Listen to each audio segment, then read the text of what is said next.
listening to the Art of Homeschooling podcast, where we help parents cultivate creativity and connection at home. I'm your host, Jean Miller, and here on this podcast, you'll find stories and inspiration to bring you the confidence you need to make homeschooling work for your family. Let's begin.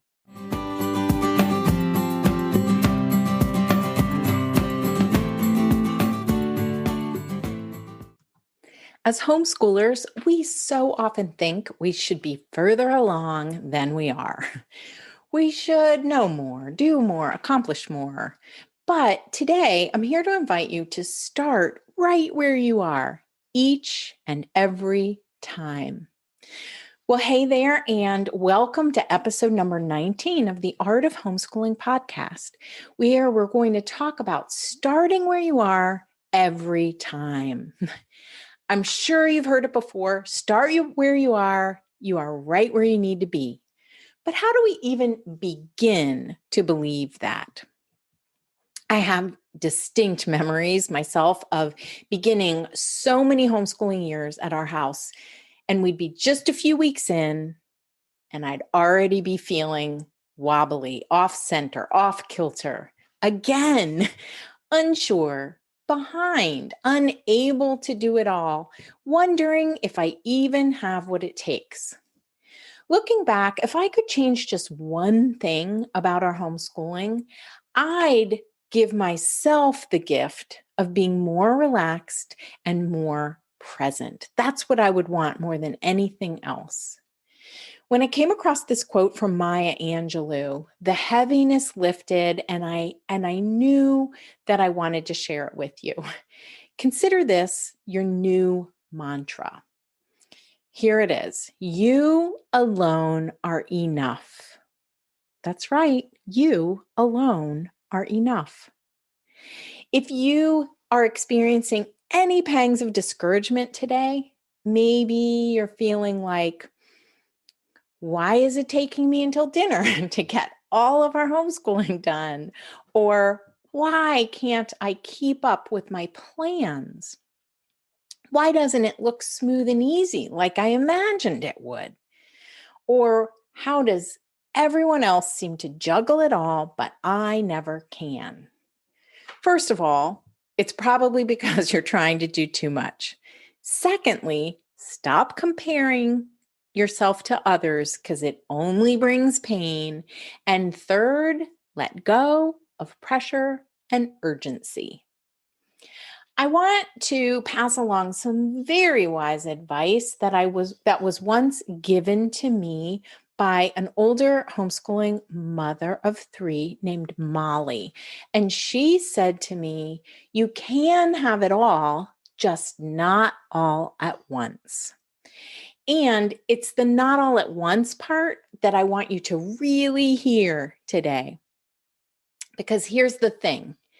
It's not possible to homeschool children of multiple ages, create a painting with one child, knit with another, sing songs and verses, tell stories from memory, make homemade beanbag games, fix a lovely hot breakfast for everyone, and then a healthy lunch, and then a dinner from scratch that's gluten-free or paleo or what have you, and have the laundry folded, the bathrooms cleaned with a spray cleaner you made yourself, and throw together a batch of homemade kombucha and teach recorder lessons and all the things.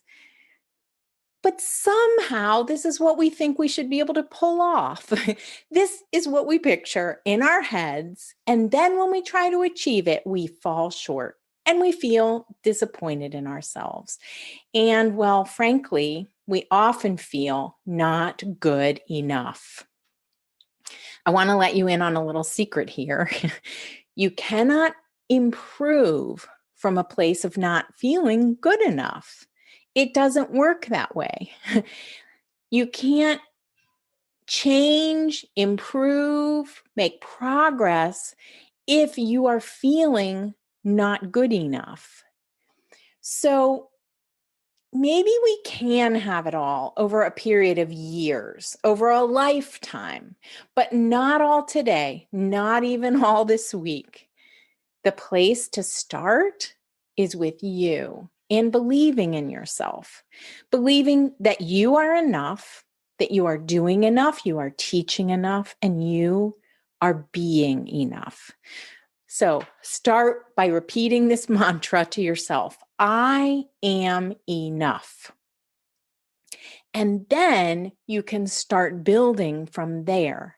So, for example, if you want to learn something new, to bring a new approach or bring one of the hands on, engaging, lively arts into your homeschool, like learn painting or bring some drama to life or reciting poetry, modeling with clay or beeswax, any of those things. If you want to bring a new approach or a new activity, try this. Think in threes, pick one. Think of 3 new elements you want to bring to your day and then pick one to start with. That's it. That's how you do this. Start with just one thing. Give yourself time to focus on this one thing, to bring it to life, to give it the attention and love it deserves. We need to give all of these activities, the homeschooling, the lessons, our children, we need to give them time, plenty of time, like not one day, not even 1 week, weeks. Learning something new takes time. A month is often good, but sometimes it takes even longer to feel comfortable with a new skill, a new habit, or a new rhythm or routine. So embrace this "you are enough" mantra. This is the starting point to feeling really calm in your heart, to feeling inner peace no matter what. As homeschooling moms, we want to put practices in place to help us find this inner peace. Rudolf Steiner called this inner work. That was his term. For these practices that help us get quiet and feel that wonderful sense of inner peace. I have a refrigerator magnet that I've had since the kids were little, and it has this great quote. It's such a good reminder that no matter what's going on around me, I can still have inner peace, no matter what. Here's what the magnet says. Peace. It does not mean to be in a place where there is no noise, trouble, or hard work. It means to be in the midst of those things and still be calm in your heart. So, how are you feeling today? Not there yet? Here's a recap of how you can get there. Number 1, believe in yourself and make your new mantra, I am enough, because you cannot improve from a place of feeling not good enough. Number 2, think in threes, pick one. Introduce one new thing at a time because you cannot do it all at once, and children cannot learn it all at once. Learning takes time. Number 3, find practices that help you experience inner peace. Make inner work part of your day because you can find peace in your heart no matter what's going on around you.